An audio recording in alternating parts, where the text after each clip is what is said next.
আসসালামু আলাইকুম সবাই, welcome back to our channel Everyday Vibes. আজকের ভিডিওতে আমরা ক্রাবিতে কাটানো আমাদের প্রথম দিনের কিছু মেমোরি শেয়ার করছি।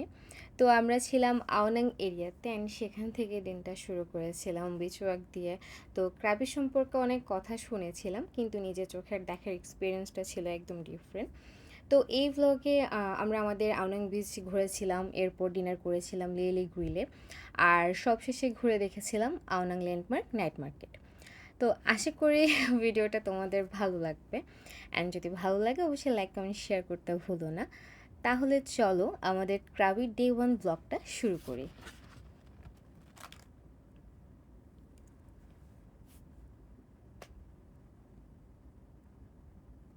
তো আমরা সেদিন খুব ভোরে প্রায় 4:30 ঘুম থেকে উঠেছিলাম।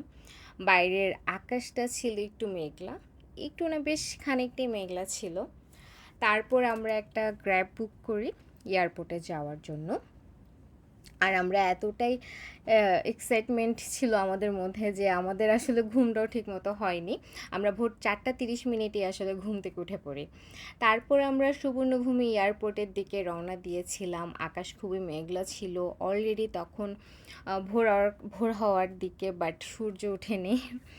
আর আমাদের ফ্লাইট ছিল ব্যাংকক এয়ারওয়েজে সকাল 7:30। তারপর আমরা যেহেতু সকালে ব্রেকফাস্ট করে বের হইনি, তো আমরা সেখানে একটু সকালে নাস্তাটা করিনি। তো স্কেজুয়াল টাইম অনুযায়ী সকাল 7:30 আমাদের ব্যাংককের এয়ারওয়েজের ফ্লাইটটি সুবর্ণভূমি এয়ারপোর্ট থেকে ডিপার্ট করেছিল, এবং সেখান থেকে অফিসিয়ালি শুরু হয়েছিল আমাদের ব্যাংকক টু ক্রাবি জার্নি।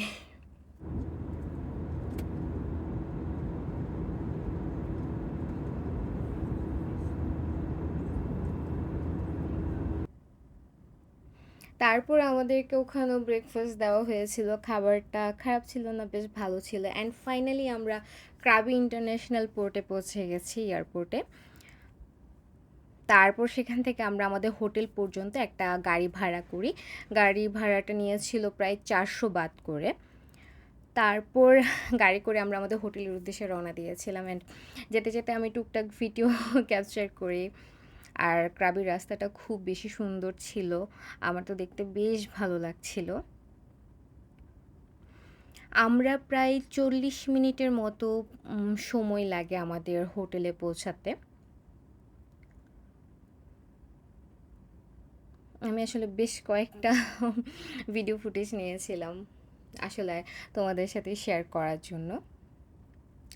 দেন আমরা হচ্ছে গ্লো আওনাং ক্রাবি হোটেলটা বুক করি। আমরা যেহেতু হোটেলটা বুক করি হচ্ছে আমরা আমাদের ক্রাবিতে যাওয়ার 4 থেকে 5 দিন আগে, তাই আমরা খুব ভালো একটা হোটেল পাইনি। হোটেলটা মোটামুটি এভারেজের মধ্যে ভালো ছিল, খুব বেশি ভালো বলবো না আমি। এটা হচ্ছে আমাদের রুমের পাশে পুল ছিল।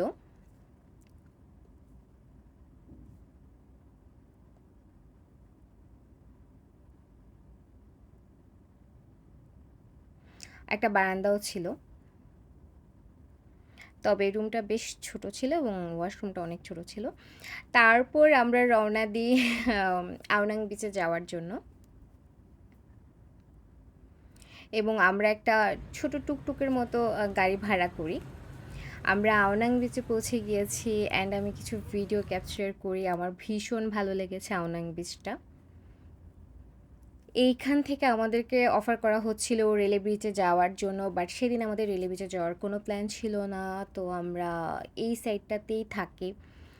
তো অলরেডি তখন লাঞ্চ আওয়ার হয়ে গেছে 11:30 থেকে 12টা, অ্যান্ড আমার অনেক ক্ষুধা লাগছিল। সো একটা ইন্ডিয়ান রেস্টুরেন্ট অপোজিটে ছিল, তো সেখানে আমরা বিরিয়ানি অর্ডার করি। খুব ভারী কিছু আমরা তখন খাই না।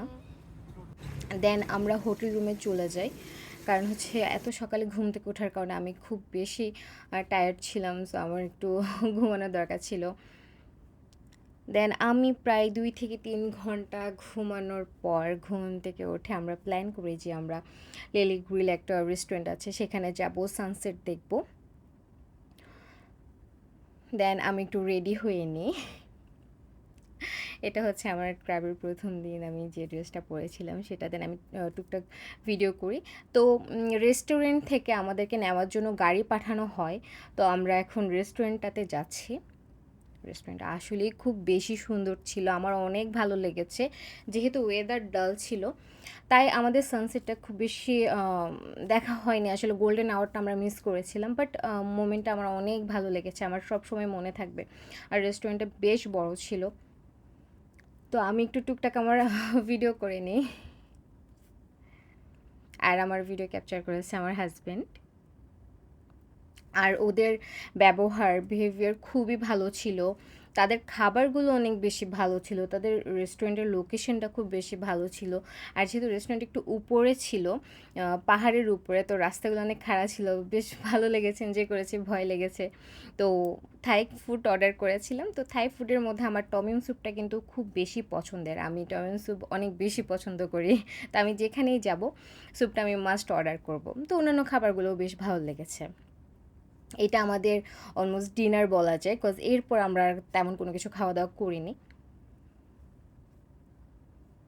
দেন এই চাটা ওদের থেকে ফ্রি ছিল, জাস্ট নর্মালি ওরা আমাদেরকে চাটা দিয়েছিল, এটার জন্য কোনো পে করা লাগেনি। দেন আমরা প্ল্যান করি যে আমরা আওনাং নাইট মার্কেটে যাব। দেন প্রথমে তারা আমাদেরকে আমাদের হোটেলে নামিয়ে দেয়, তারপর সেখান থেকে আমরা একটা টুকটুকের মতো গাড়ি ভাড়া করে আমরা আওনাং ল্যান্ড মার্কেটে চলে যাই। যারা ক্রাবিতে যায় তারা মাস্ট এই আওনাং নাইট ল্যান্ডমার্কে মার্কেটে অবশ্যই যায়, এবং সেখানে আমরা একটু ঘোরাঘুরি করি। তারপর হচ্ছে এখানে ম্যাক্সিমাম খাবারই ছিল হালাল খাবার, যেহেতু ক্রাবিতে ম্যাক্সিমাম মানুষই মুসলমান, তো হালাল খাবারের অপশনের অভাব ছিল না। তারপর সেখানে আমি আমার একটা ছবি আর্ট করাই আমি এবং আমার হাজব্যান্ডের 200 বাত করে নিয়েছিল। তারপর টুকটাক শপিং করি, তারপর একটু ঘুরে দেখি, তারপর জুস কিনে খাই। এভাবে করতে করতে আমাদের আসলে ক্লাবের প্রথম দিনটা চলে যায়। থ্যাংক ইউ সো মাচ আমার ভিডিওটা দেখার জন্য।